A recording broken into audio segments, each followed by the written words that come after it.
Bonjour à tous les auditeurs, bienvenue dans le coin éditorial de Vendredi Libre. Je suis ravie de vous retrouver pour cet instant de lecture en compagnie du livre de Nicole Dron, dont le titre est Comment as-tu aimé, qu'as-tu fait pour les autres? Cet extrait est une correspondance entre un lecteur et Nicole Dron.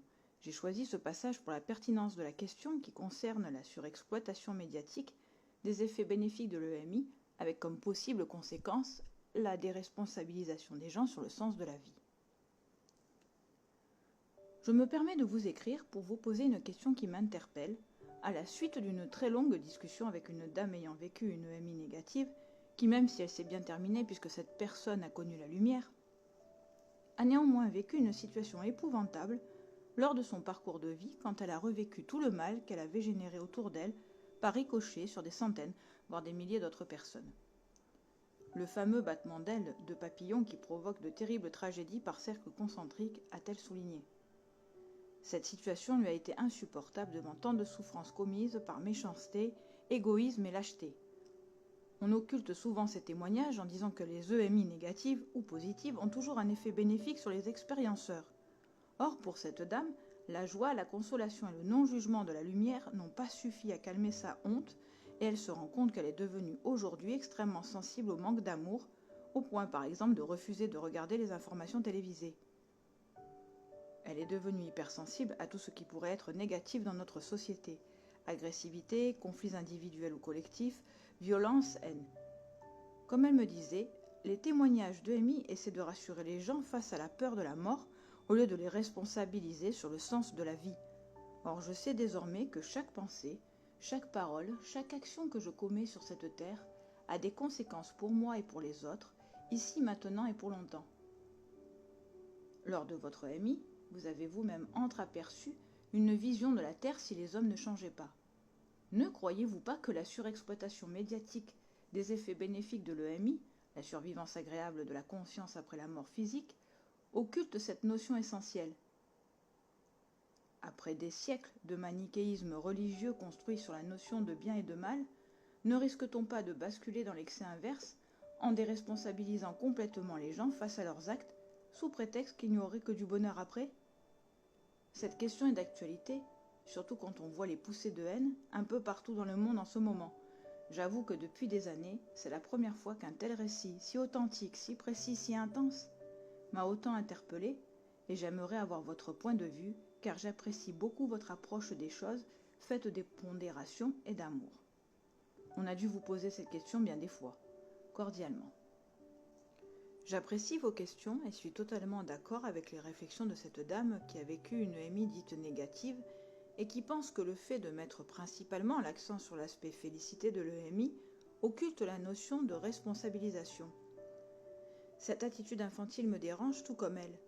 Mais les esprits s'ouvrent, la prise de conscience du sens de la vie devient plus importante. Beaucoup de personnes m'avouent avoir été fortement secouées par la question qui m'a été posée au cœur de mon EMI. Comment as-tu aimé, qu'as-tu fait pour les autres? Cette question aurait, disent-elles, agi comme un révélateur et réorienté leur vie vers plus de fraternité, de conscience et de responsabilité. Un monsieur m'a dit encore tout récemment « J'ai assisté à l'une de vos conférences il y a plus de 20 ans déjà, et jamais je n'oublierai l'impact que ces mots ont eu dans mon cœur. La question qui vous a été posée a transformé radicalement ma vie. »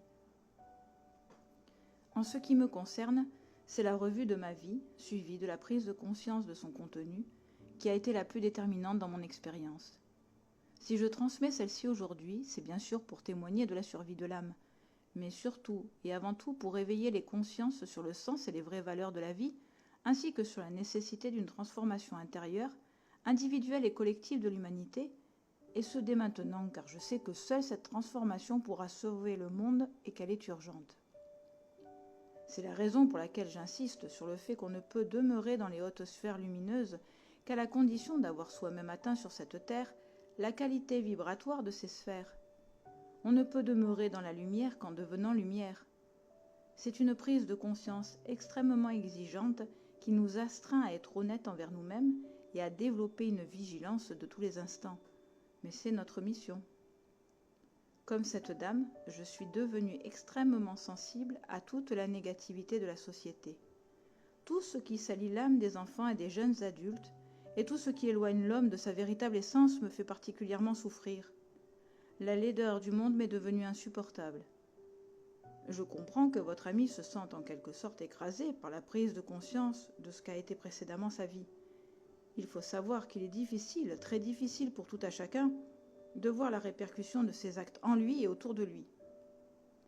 Personne n'est parfait, et le bilan de vie met en lumière nos dysfonctionnements psychologiques, nos zones d'ombre, nos peurs, nos hypocrisies, nos manques d'amour et nos gouffres d'égoïsme bien dissimulés derrière une façade de béton armé qui s'écroule brutalement. Là, nous découvrons que nous ne sommes pas ce que nous croyons être, et que bien des voiles nous séparent encore de notre véritable essence. Là, nous avons tous besoin de l'amour et du pardon de Dieu.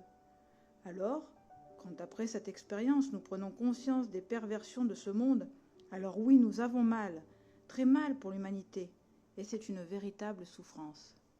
Je pense que le côté merveilleux de l'expérience attire, dans un premier temps, beaucoup de personnes pour les inviter ensuite, par une succession de prises de conscience de plus en plus profondes, à effectuer ce travail intérieur de purification qui est, à mon avis, le message central de l'expérience.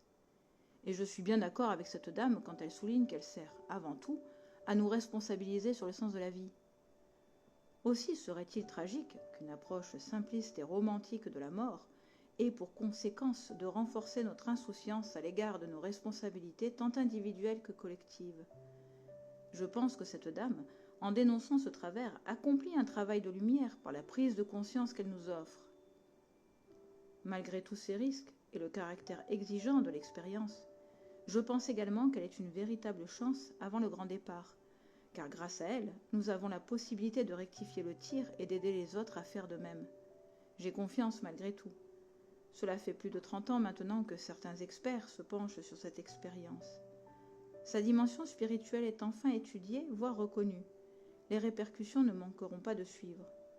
Le plus difficile ne sera pas, me semble-t-il, d'adhérer au concept de l'après-vie, mais d'incarner ici-bas au quotidien toute la sagesse du ciel. Je ne peux résister à inclure dans cet ouvrage un extrait du magnifique poème de Victor Hugo qui clôturera si bien ce sujet.